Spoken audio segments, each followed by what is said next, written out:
Сәлеметсіңдер ме оқушылар? Класс Кизет порталына қош келдіңдер.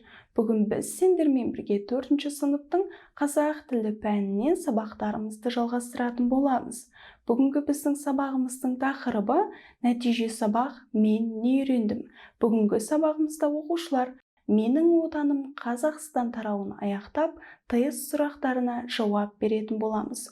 Олай болса, оқушылар, сұрақтарға назар салыңдар. Бірінші сұрақ: сөйлеу не арқылы жүзеге асады? Екінші сұрақ: сөйлеудің түрлерін көрсетіңдер. Олай болса, оқушылар, алдыңғы сабақтарда өтіп кеткен ережелердің барлығын естеріңе түсіріп, сұрақтарға дұрыс жауап беруге тырысыңдар.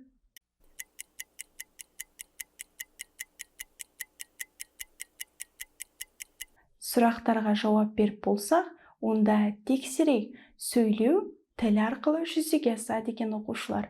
Екінші, сөйлеудің түрлерін көрсетіңдер. Сөйлеудің бізде екі түрі бар: ауызша сөйлеу және жазбаша сөйлеу екен оқушылар. Жарайсыңдар, бұл сұрақтарға да дұрыс жауап бере алдыңдар деген ойдамын. Олай болса, оқушылар, келесі сұрақтарға назар салайық. Үшінші сұрақ: ауызша сөйлеу дегеніміз не? Төртінші сұрақ: төмендегілердің қайсысы ауызша сөйлеу түріне жатады?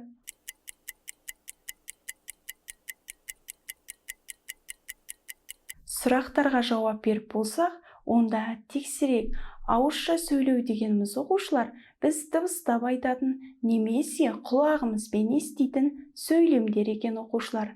Төртінші сұрақтың жауабы: төмендегілердің ішінде телефон бізде ауызша сөйлеу түріне жатады. Өйткені оқушылар, телефонмен бір-бірімізге хабарласып, біз тек ауызша сөйлеседі екенбіз.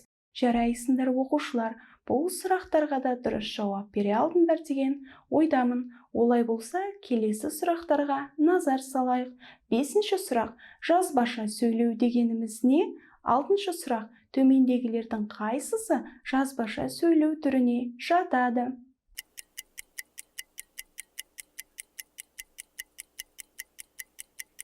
Сұрақтарға жауап беріп болсақ, онда тексерейік. Жазбаша сөйлеу дегеніміз, оқушылар, жазылып берілетін хабар екен. Алтыншы сұрақтың жауабы: төмендегілердің ішінде хат бізде жазбаша сөйлеу түріне жатады.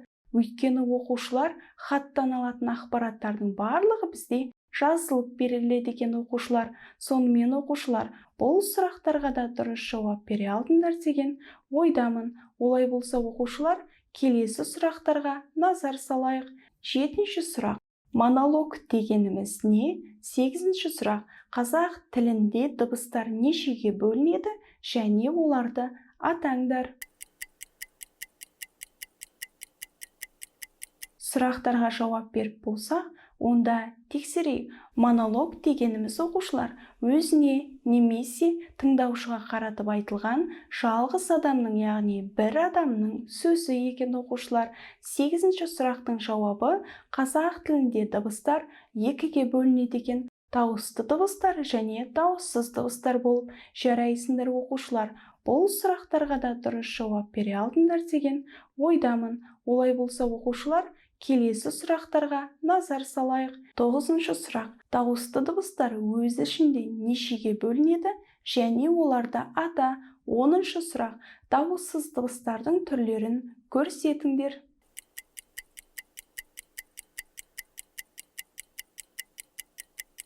Сұрақтарға жауап беріп болсақ, онда тексерейік. Дауысты дыбыстар өз ішінде екіге бөлінеді екен: жуан дауысты дыбыстар және жіңішке дауысты дыбыстар.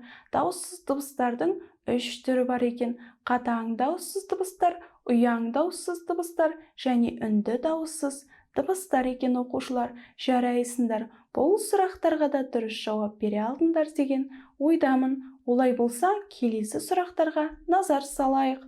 11-ші сұрақ: сөзге дыбыстық, әріптік талдау жасаудың үлгілерін ата. 12-ші сұрақ: самал сөзінде неше әріп, неше дыбыс, неше буын бар?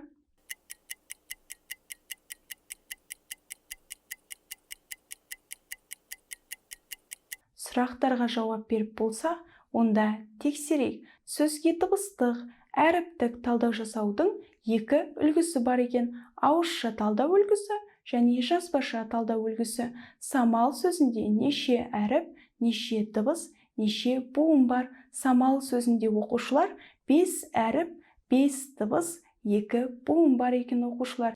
Жарайсыңдар, бұл тапсырманы да дұрыс орындай алдыңдар деген ойдамын. Олай болса оқушылар, келесі сұрақтарға назар салайық. 13-ші сұрақ.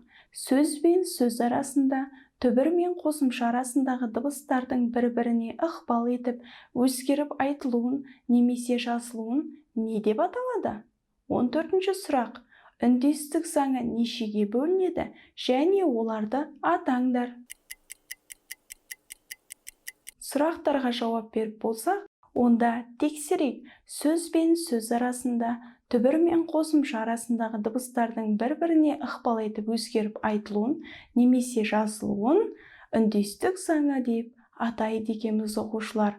Үндестік заңы екіге бөлінеді: буын үндестігі және дыбыс үндестігі болып. Жарайсыңдар оқушылар, бұл сұрақтарға да дұрыс жауап бере алдыңдар деген ойдамын. Олай болса оқушылар, келесі сұрақтарға назар салайық. 15-ші сұрақ. Үндестік заңына бағынбай тұрған сөзді көрсет. 16-шы сұрақ. Дыбыс үндестігінің түрлерін көрсет. Сұрақтарға жауап беріп болсақ, онда тексерейік. Үндестік заңына бағынбай тұрған сөз бізде еңбекқор екен. Үндестік заңына бағынбайтын сөздердің ішінде буын құрап тұрған дауысты дыбыстар жуан және жіңішке болып араласып келе береді екен оқушылар. Мұнда буын құрап тұрған е дыбысы бізде жіңішке, ал о дыбысы болса бізде жуан екен. Демек оқушылар, еңбекқор сөзі бізде үндестік заңына бағынбай тұр. 16-ші сұрақтың жауабы: дыбыс үндестігінің 3 түрі бар екен: ілгерінді ықпал, кейінді ықпал және тоғыспалы ықпал. Жарайсыңдар оқушылар, бұл сұрақтарға да дұрыс жауап бере алдыңдар деген ойдамын. Сонымен оқушылар, біздің бүгінгі сабағымыз аяқталды. Бүгінгі сабағымызда барлық тест сұрақтарына дұрыс жауап бере алдыңдар деген ойдамын. Олай болса оқушылар, келесі сабақта жүздескенше Класс KZ порталымен бірге білім шыңына бірге шығайық.